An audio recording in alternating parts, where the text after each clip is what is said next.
My name is Kofi Odro Donfe, a leading authority in national economy. I'm going to talk about recession, what causes recession, and how it could be avoided. Also, I'm going to touch on the national economies that are already afflicted by recession and show how they can save themselves out of recession into economic recovery positions. Recession is the disengagement of economic activities in a sector or certain sectors of a national economy, whereby, in the first instance, economic stagnation sets in, followed by an economic downturn, and ultimately, economic crash, which we all know as recession.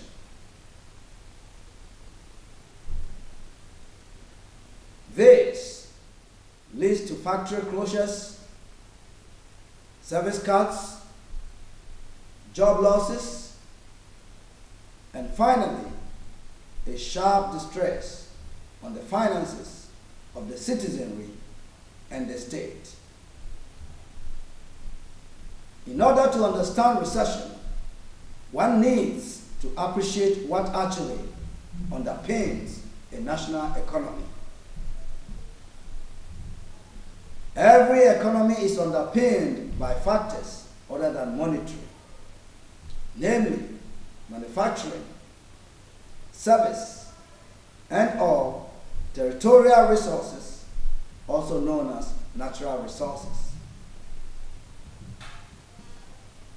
Money, important as it may be, is not a primary commodity, but the most wonderful conceptual function designed to drive supply and demand under manufacturing, service, and territorial resources.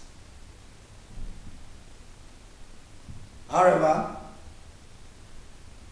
an economic policy or an economic behavior undermining supply and demand in any of the numerous aspects of either manufacturing, service, or territorial resources may stall consumer confidence and could also raise supplier doubts. When this happens, the result is stalemate and consequent economic turmoil. And this is exactly what happened to the British and the US economies at the peak of the subprime mortgages in 2008 and continues to prey upon them to date.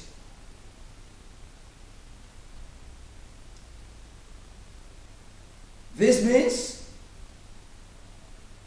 there is an economic policy which is undermining supply and demand in a sector or certain sectors of the two economies. And that economic policy points at the housing sector. It is the same economic policy which, as a result of the housing shortages and rising house prices, triggered the economic behavior that gave rise to the subprime mortgages, which in turn caused the recession.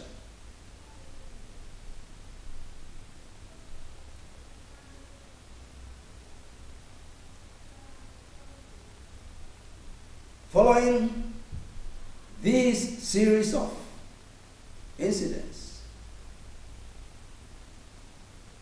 it becomes clear that if the woeful consequence emanating from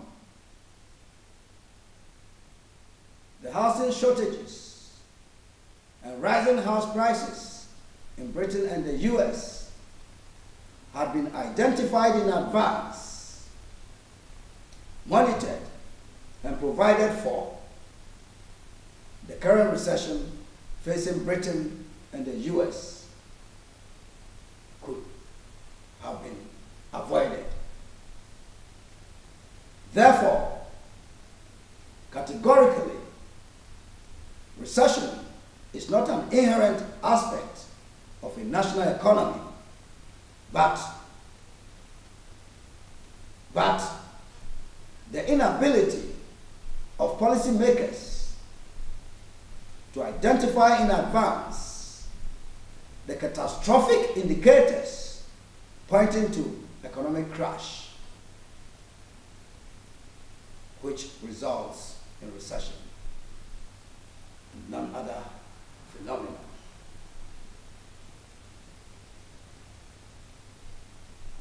Nonetheless, Britain and the US can still invoke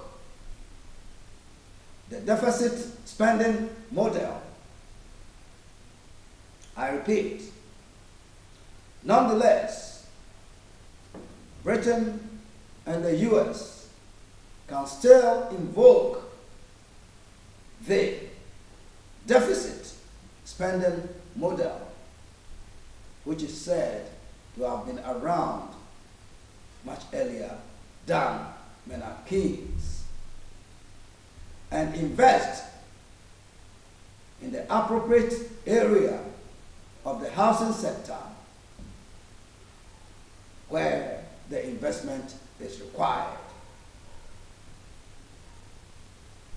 Once the exact area of the idle capacity location within the housing sector is established and rightly directed, it will totally decondense the irritant capacity, distorting growth in the wider economies of the two nations.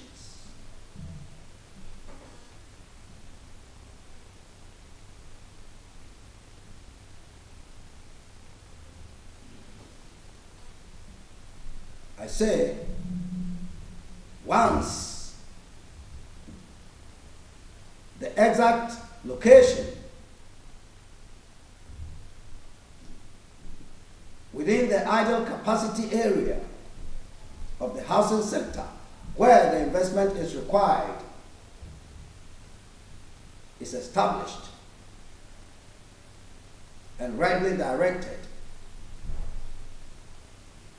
it will totally decondense the irritant capacity, distorting growth, in the generating hundreds of thousands of jobs immediately,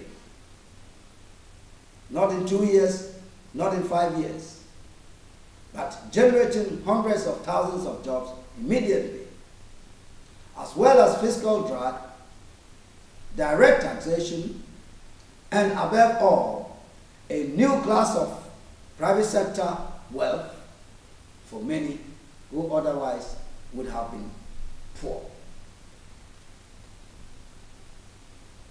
For those within the lower income bracket, it will cause house prices to fall to affordable levels, whilst